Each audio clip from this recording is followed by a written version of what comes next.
오늘은 등기편의 출제 포인트 중에 진정 명의 회복 등기에 대해서 포인트를 정리해 보겠습니다. 방문각 클래스. 진정한 명의를 회복하는 등기입니다.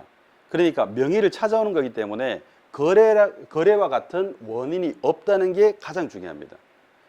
자, 거래와 같은 원인이 없기 때문에 원인 없으니까 원인 일자도 없겠죠. 두 번째, 거래를 안 했기 때문에 거래 관련되는 허가나 신고는 해당이 없겠죠. 그 다음, 계약서를 쓴 적이 없다는 거잖아요. 거래를 한 적이 없으니. 계약서가 없다면 거미 스탬프 도정을 받을 것도 없는 거죠. 그 다음, 이거 취득입니까? 아닙니까? 옛날부터 내 거였고 지금도 내 겁니다. 명의만 찾아오는 거예요. 그러니까 취득이 아니므로 농지 취득 자격증명은 해당이 없는 겁니다. 취득일 때 증명이 필요한 건데 취득이 아니니까요.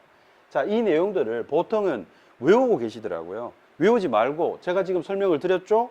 당연히 원인이 없기 때문에 이렇게 될 수밖에 없다는 걸 이해하시면 깔끔하게 문제를 풀 수 있습니다. 자, 그런데 이게 중요합니다. 등기 원인이 없지만 다 부정인데 없어서 그렇다, 없다 이건데 없지만 뭔가 긍정으로 나오는 표현들이 두 개가 있습니다. 그게 뭐냐면 원인은 없지만 등기 원인란에 이 6글자 적어준다는 겁니다.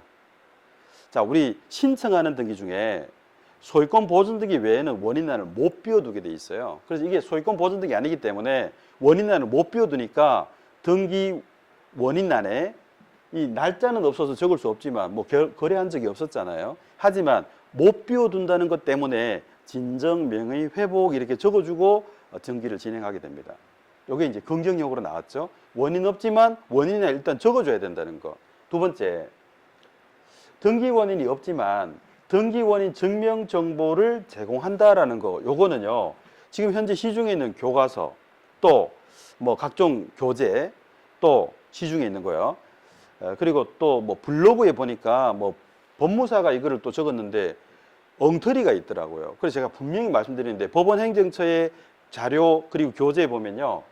등기 원인 없지만 현재 등기 원인 증명 정보로 평가되는 것들이 제공이 되고 있습니다. 판결일 때는 판결문이, 그리고 공동 신청할 때는 이 사람이 진짜 권리자 맞다라는 확인서가 원인 증명 정보로 제공되고 있거든요. 그러니까 원인은 없지만 원인 증명하는 무언가가 제공이 되고 있다는 거죠. 긍정적으로 나왔죠.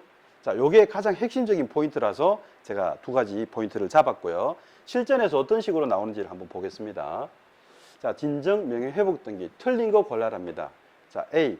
등기 원인을 진정 명의 회복이라고 기록한다. 아까 보셨죠? 원인 없지만 이거 긍정형으로 나오는 것 중에 첫 번째 거였죠. 두 번째, 등기 원인 일자는 명의를 회복한 날을 기록한다. 아무 생각 없이 보면 그럴듯하지 않습니까? 근데 여기에 손이 가야 되죠. 날짜가 어딨냐고. 거래도 없었고 아무것도 없었는데 원인이 없는데 날짜가 어딨냐고. 날짜는 원인이 없지만 비워둘 수 없어서 여기는 적었고 날짜는 없는데 어떻게 적겠습니까? 가짜 날짜를. 그래서 여기 X가 되겠죠. 그래서 틀린 것은 B가 되겠고 정답입니다. 자, C와 D는 실제로 출제가 됐는데 굉장히 어려워 하시더라고요. 근데 아까 저하고 잡았던 포인트를 자꾸 되살리시면 너무 쉬운 거예요. 자, 농지를 명의 회복합니다. 그러면 여기에 어디에 X를 하는 게 좋을까요? 취득이 아니잖아요, 취득이. 그러니까 취득 증명을 제출할 필요가 없다 그래서 이게 줄이 그어지면 되겠네요. 만약에 취득 증명을 제출한다 그러면 취득에다가 취득이 아닌데 하고 이렇게 대응하시면 되고, 여기는 문구를 보시면 취득 없다. 이게 이제 핵심이겠네요. 취득이 없잖아요. 그러니까 취득 증명도 필요가 없는 겁니다. 명의만 찾아오는 거라니까요. 그 다음에 토지거래 허가 대상일 때 토지거래 허가서를 제출할 필요가 없다는데 어디에 이런 식으로 줄거면 될까요? C처럼 하자면 거래한 적이 없잖아요. 거래 없으니 거래에 대한 허가서도 필요가 없고 거래 신고할 일도 없고 아까 정리했던 것이 떠오르면 좋죠. 자, 진정의 회복 등기는 출제 비중이 그렇게 높지는 않습니다만 나오면 난이도가 굉장히 높게 잡힙니다. 우리가 평소에 접하지 못하는 거라서 그렇고요. 또 여러분이 주의하실 포인트는 뭐냐 하면 진정한 나의 전세권을 회복한다. 진정한 나의 저당권을 회복한다. 그럴듯하지 않습니까? 그런 것은 없습니다. 진정명의 회복 등기는 소유권밖에 없습니다. 그래서 소유권 이전하는 등기의 1유형에 불과하다라는 거기서 출발하셔야 되고요. 1990년 대법원 전원 합의체 판결로 무권리자의 권리로부터 말소하지 않고 이전받아오는 간편한 방식을 도입하면서 등장한 거라 소유권 이전 등기의 일종류다라는 것까지 팁으로 하나 더 드리도록 하겠습니다. 혹시 나올지 모르는 진정의 회복 등기가 나온다면 제가 지금 체크해드린 포인트가 가장 중요한 포인트니까요.